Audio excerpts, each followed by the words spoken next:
What is up, guys? Delboy here. So following the news that Amir Khan has signed for Matchroom Promotions and that he's going to be making his return on the 21st of April, a few names have surfaced in regards to who is going to be his first opponent in his comeback. And 4 names have came out, and I'm going to go through each name and just give my overall thoughts on the fights. The first name, and I think the best name out of all these 4 mentioned, is Adrian Granados. Now, Adrian Granados is a guy who, if you judge him just based on his record, you're going to think, well, this guy, he's not that good,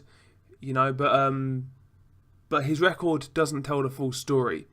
Adrian Granados has a record of 18 wins, 6 defeats and 2 draws, but a lot of those losses have been very tight, controversial, and he always puts in a great effort, and he's never been stopped. He campaigns at super lightweight or welterweight, so he's fought some good guys and has always put in a great shift. He fought Sean Porter last time out. He did lose a decision in that fight and he lost clearly, but he put in a great effort. The fight before that, he lost to Adrian Broner by a split decision. A lot of people felt he beat Adrian Broner, including myself. I felt he just about nicked that fight. He beat Amir Imam. Amir Imam was a up-and-coming prospect who a lot of people rated, and Granados stopped him. He also drew to Kermit Cintron. He lost a very debatable decision to Brad Solomon. He lost a majority decision to Felix Diaz. So pretty much all of the losses, apart from the Sean Porter loss and also the Frankie Gomez loss, apart from those 2 losses, all of his fights have been really close. I felt Porter and Gomez beat him quite clearly, but apart from those 2, he's always given guys a lot of problems. And I think out of all these 4 guys' names mentioned, Granados gives Khan the most issues, especially on a return fight. Ultimately, Granados is a pressure fighter. He likes to come forward, he lets his hands go, and he'll leave it all in the ring. Granted, he's not a big puncher, but when you've had a long layoff, almost a 2-year layoff, Granados isn't the type of guy you want to be fighting. If you're rusty, if you're not sharp, Granados is the wrong type of guy to fight. So if they pick Granados, firstly, I'll be surprised, and secondly, I'll be intrigued, actually. I think Granados would make for a good acid test on Khan's return. I think Granados, like I said, he is better than his record indicates, and at the very least, he has a great gas tank, great punch output, and he's got a very good chin. So yeah, I think Granados is the toughest potential fight out of all the names that I'm going to mention in this video. The second name that I'm going to mention is Sammy Vasquez. Now, if you've been following boxing for a while and you sort of keep up to date with prospects, Sammy Vasquez was a highly thought of prospect at one point at welterweight. He was quite a fluid boxer, nice punch variation. He was pleasing on the eye in the way he fought, and a lot of people were quite excited about Vasquez. Now, I was never one of those people, but I still felt he was a good solid fighter. But a lot of people really raved about this guy. He built up a record of 21-0. Then he sort of bumped into Felix Diaz. Felix Diaz won. Well, he beat Sammy Vasquez by a unanimous decision. He kind of beat him up at stages, and he just outmanned him, really. After the Felix Diaz loss, Vasquez then fought Louis Collazo.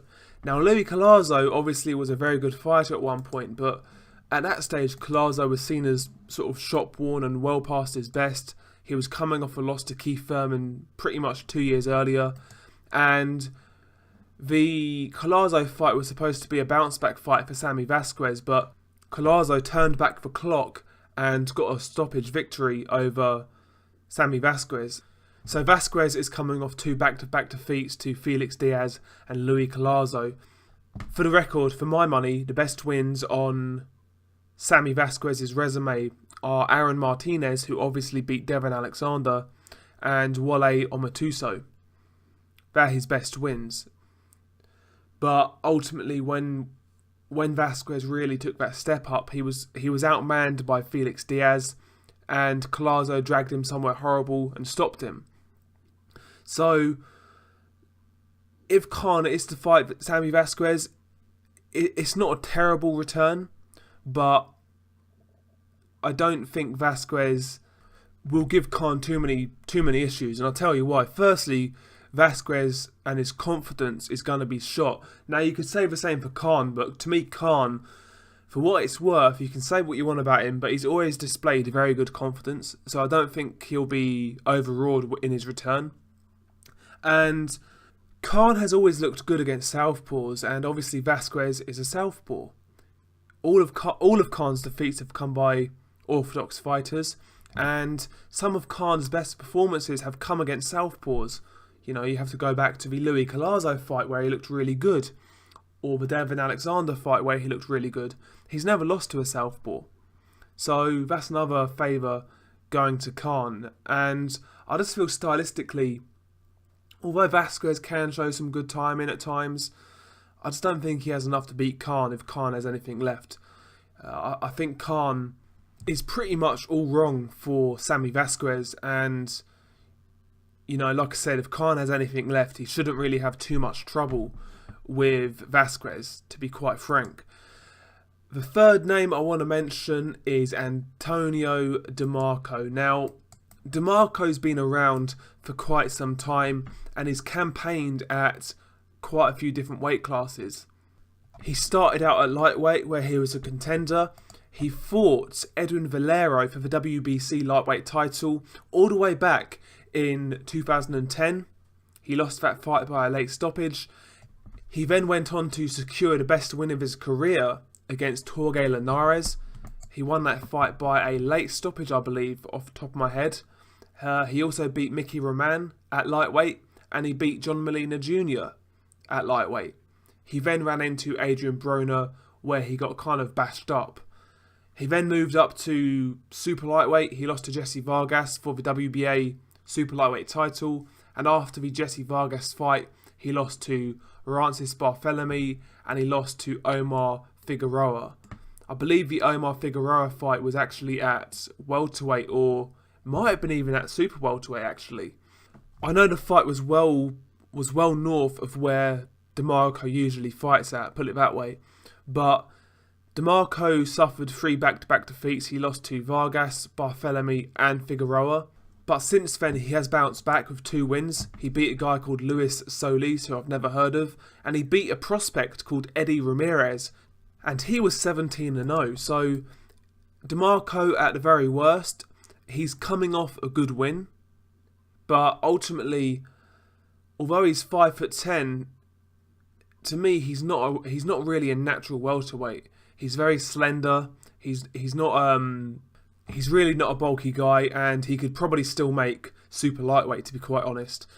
So he's not the biggest welterweight for a start.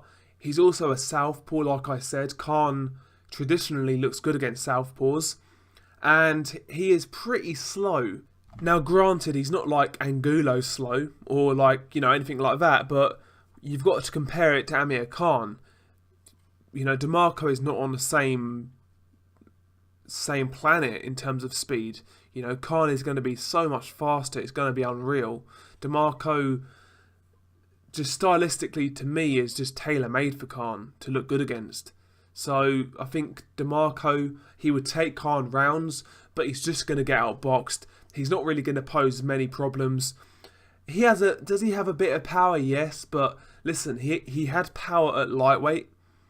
He had a little bit of power at super lightweight, but above super lightweight, I'm not really sure. Even against Khan, I'm not sure how much that power can really tell, to be quite honest. And stylistically, like I said, to me, DeMarco is just he's just tailor-made for Khan. If Khan has anything left, he should style on Antonio DeMarco, to be quite honest. And the last guy I want to talk about is Josecito Lopez. Josecito Lopez he's a veteran. He's 33 years old. He has a record of 35 wins, 7 defeats, 0 draws. He's been in there with some very good opposition over the years. You know, he's been in there with the likes of Jesse Vargas, Victor Ortiz, Canelo Alvarez, Marcus Maidana, Andre Berto. He's been in there with some very good fighters, and granted, apart from the Ortiz fight, he's always lost, but Lopez always comes to fight, he always gives it a go. He's never found wanting for heart, spirit, and determination.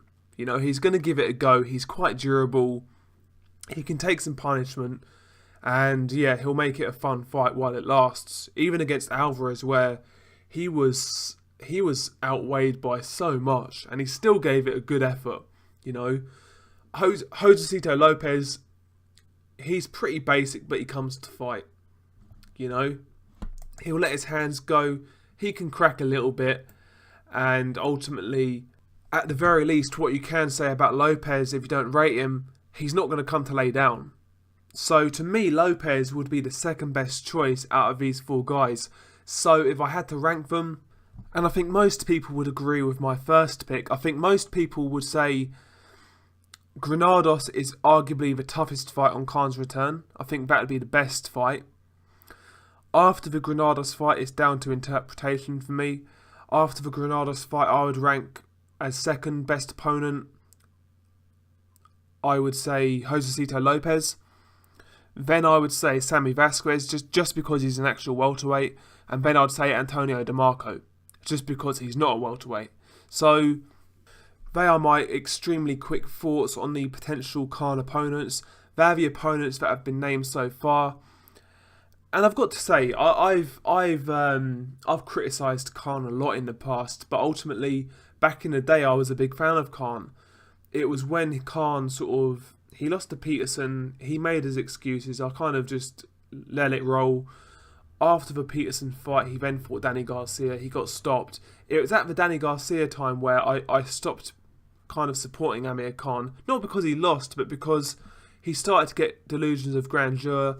He was still talking about Floyd, he was still talking about Pacquiao, and since the Danny Garcia fight, I know he got the Alvarez fight, but since the Garcia fight, he's never really been in world title contention, and yeah, man, his career since then has just not really gone the way I would have liked to have seen it go. But I am interested in Khan's return. I can't lie, I can't front.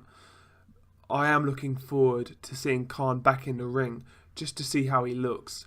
You know, maybe the guy he might be shot, who knows? And if he is shot, Granados isn't a good choice, put it that way. But I'm looking forward to seeing how he looks. What do you guys think? Peace.